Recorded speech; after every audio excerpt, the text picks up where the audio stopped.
Allow me to talk to you about the power of manifestation and the power of actually believing in your dreams.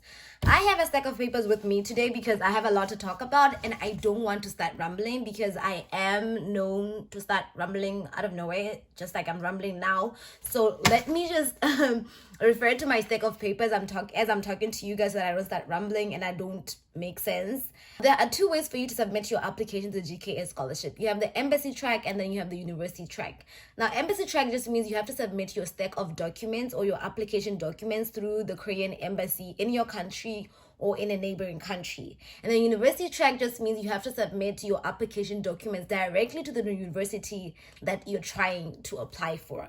In my opinion, there's a lot of more benefits of applying through embassy track because you get to apply to 3 universities, while with university track you just have to apply to one specific university. So I was quite happy when I got to apply through embassy track because it meant I had a lot more chances to get accepted by the university. Now, the question on how you know which track to actually apply through, whether to use embassy or university track, if you download last year's guidelines for the 2023 GKS graduate sponsorship, you will go to page 6 to page 9 of those guidelines, and there is a specific table that tells you the countries that can apply through embassy and the countries that can apply through university. There are some countries that can only apply through embassy and there are some countries that can apply through both. For example, I am from Botswana and we don't have university track, which means we can only apply through embassy track. And then you have countries like Algeria and USA that have both embassy and university track. Now, for countries that have both of these, people usually advise you to apply through embassy track, and then if you fail through embassy track, some universities are still open around the same time that you get rejected through embassy. That means that you still have a chance to actually apply through university track also. While if you get rejected through university track, embassy track is already closed, so you don't have a chance to actually switch over. So for those countries, I've heard people actually recommend that you should try your luck through embassy, and then if you fail, switch on over to university. But for countries like me, Botswana, that only have embassy, you don't have a choice. You can only apply through embassy. Now, let me go on to tell you again about my process to coming to Korea and the power of manifestation. Like, I've always wanted to come to Korea. Like I said this in the last video, Korea has always been my ultimate goal. And beginning of 2023, I started, because I failed when I applied in 2022, I started trying to find alternative ways for me to come to Korea. And one of those ways that I came up with was coming here for a whole week, to come and experience Korea for a week. So in 2023, beginning of 2023, I started manifesting Korea. Like, I made a April 2024 go to Korea kind of checklist. I started saving money. I had a calendar where I had marked, like, this is going to be when I'm going to Korea. I started a savings challenge. Like, I was manifesting Korea. I was believing in Korea. I was manifesting, but I also gave everything to God. I was like, if God wants me to go to Korea, I'll go to Korea. And I was like, in 2024 April, I'm just gonna go to Korea for a week and then it's gonna happen. But let me tell you something about God. When God gives, he doesn't give in halves. Like, when he pours into your cup, he doesn't fill it halfway. Okay, he will fill your cup in abundance. I failed the GKS scholarship application in 2022, and I told myself I'm going to apply in 2023. But I forgot. Like, y'all, believe me when I tell you, I forgot about the 2023 application. Like, when the guidelines came out for the 2023 application that the GKS scholarship is open, I didn't know. Like, I totally forgot. I came to know that the scholarship is open on February 23rd, and the deadline for submitting applications was March 3rd. I had about 9 days to submit my application.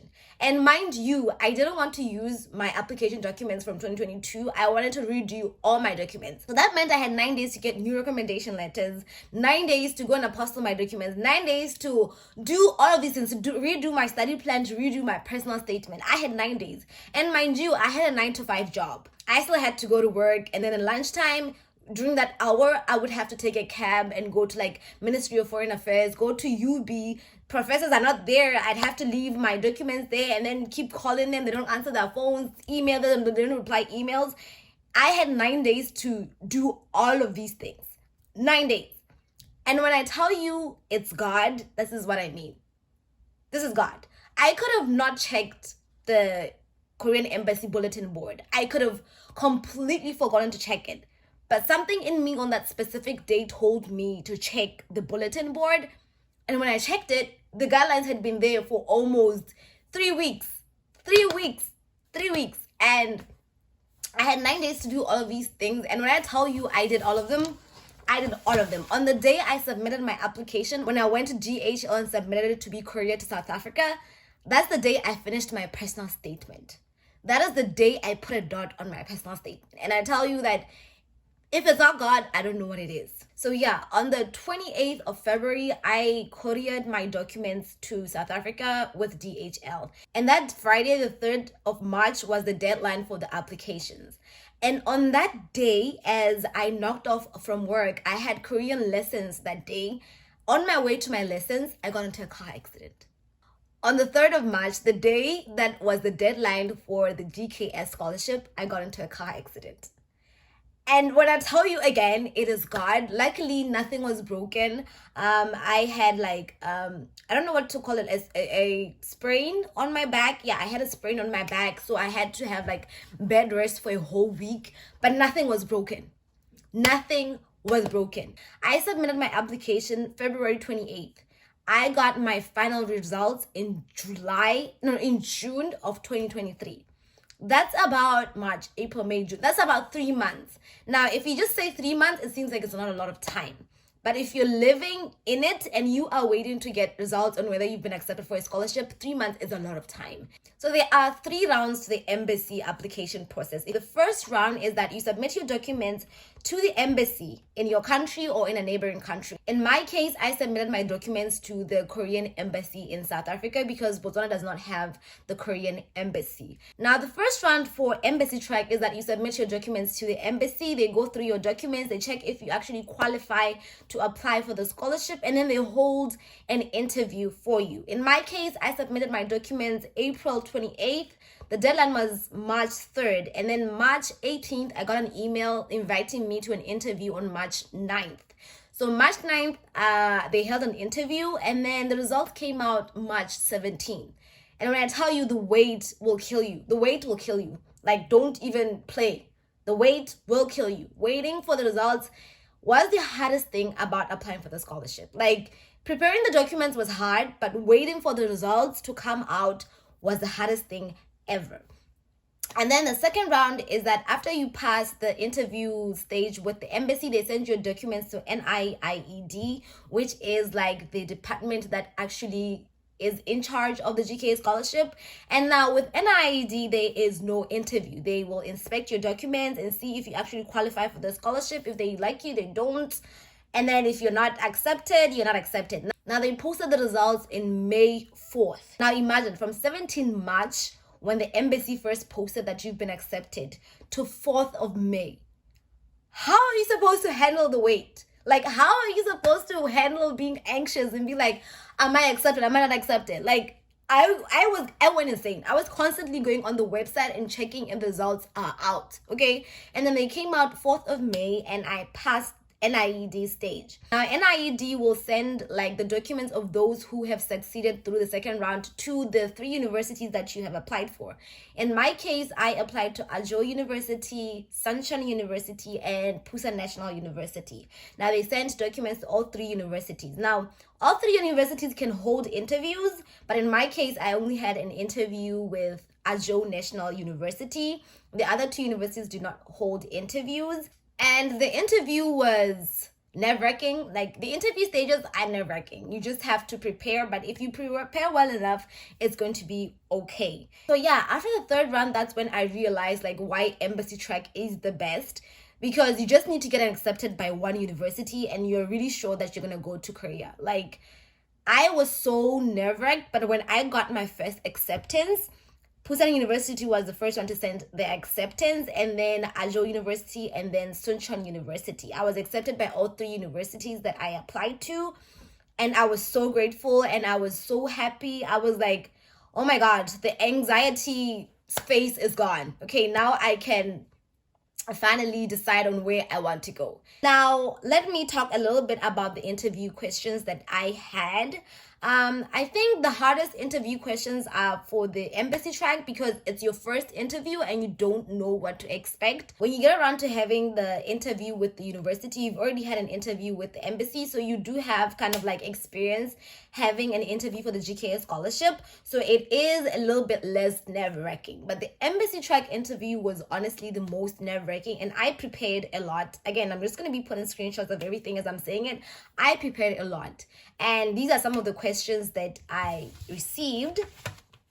One of the questions were the reasons for applying to each university. Now, they didn't ask me for each university. They asked me like one specific university, like why did you apply to this university? And you have to give a reason to why you applied to that university. Like, if you're just going to be picking random universities just because you're applying for a scholarship, this question is going to dribble you. It's going to dribble you, my sister, and it's going to get you in trouble. So like I said, put a lot of effort into each university that you're picking and know why you're picking each university, so that if the question does come up, you do have a sensible answer. Another question was, how much do I know about Korea? And why Korea? Like, why specifically Korea? I could apply for a scholarship in any other country out there, so why do I specifically want to study in Korea? And another question was, how are you going to improve your language skills once you are in Korea and going to prepare for your major? Like, there is the GSIS track, which is like the international school, and most lessons are in English. But for those whose majors are going to be in Korean, this question is very important to you, and it will get asked to you. Like, how are you going to be able to learn in Korean, like, if you don't know Korean at all? So you need to prepare and answer this question a lot. And then they're going to also ask you, like, why those specific majors, like why that major that you have applied to. And then what problems do you think you're going to face living in Korea, and how are you going to handle them? And then another question is, why you? Why should they choose you for the scholarship? And they're going to ask you to talk about your strengths and weaknesses. Yeah, don't only prepare your strength. Don't only prepare your strength. You also have to talk about your weakness. But talk about your weakness in a way that it's not a negative influence. Like, don't say I'm a drug addict. Don't. Like, find a weakness that is also kind of like a positive thing. Like, say my weakness is that I tend to study a lot, and that means that I don't give time to myself, and then I get stressed, and then I'm not able to time manage. Like say something positive. Like, it's something positive but bad. I don't know if you get me. Like, studying is not a bad thing, but you're going to make it seem like it's a weakness, and it comes off as a positive thing. Yeah. And then the last thing is, if you have questions for your interviewers. Now, this is also important. Like, prepare a question beforehand. The question that I had prepared was like, what character are they looking for in a GKS student? And then after they told me what kind of GKS student they are looking for, at the end they're like, is there anything else you'd like to say? You use what the answer that they gave you to kind of wrap up your interview. Like, say if they say they want a diligent person, just say that thank you for having me for this interview as a person who has blah blah blah blah blah blah, I'm diligent, blah blah blah blah blah blah. Like, use their answer at the very end to like summarize your interview. And oh, another thing I forgot to talk about is the introduction. Like, when you get into the interview room, they're going to ask you to introduce yourself. Make your introduction very brief, but make sure you talk about the important points, like your name, your country, the major that you're applying for, the university, why Korea. Now, the interview stage for the university track is kind of similar. They're going to ask you about your majors. They're going to go into detail about your study plan, and they're going to ask you like, why Korea again. Like, it's pretty similar, but they're going to be so detailed into the majors that you have applied for and why you chose that university, and if you actually know what it's like to be studying in that university. Like, if you guys want me to go into detail about the interview stage, just let me know and I will make a separate video about that. Yeah, but to wrap up this video, I just wanted to let you guys know that manifestation is such an important thing. Because once you start having dreams and you have manifestation goals, you will work like 110% towards achieving them. So I hope that if you want to come study in Korea, if you want to go study somewhere abroad, you take manifestation very seriously. You write down your goals, you make plans, and you achieve whatever it is you want to achieve. Like, I had a dream to come to Korea April of 2024, but I've been here for 6 months. all because I had a clear goal, I believed in my goal, and I believed that I would succeed. And because I had that belief, God was like, let's make her believe a reality. Let's pour into a cup. And my cup is very full. And I'm in Korea. So believe in your dreams, guys. Come to Korea. Habibi, come to Korea. 근데 it can't be Habibi. 어서 오세요. Come to Korea. Yeah, come to Korea, guys. And yeah, I think that's going to be the end of today's video. Thank you for watching today's video. And I'm also thinking about making a Q&A video answering all your questions about the GKS scholarship. So as soon as I have posted this video, I'm going to make a question on my Instagram. So head on over to my Instagram story and just type in your questions. And in the next video, I will be answering all your questions. Yeah, that's it for today's video, guys. Bye.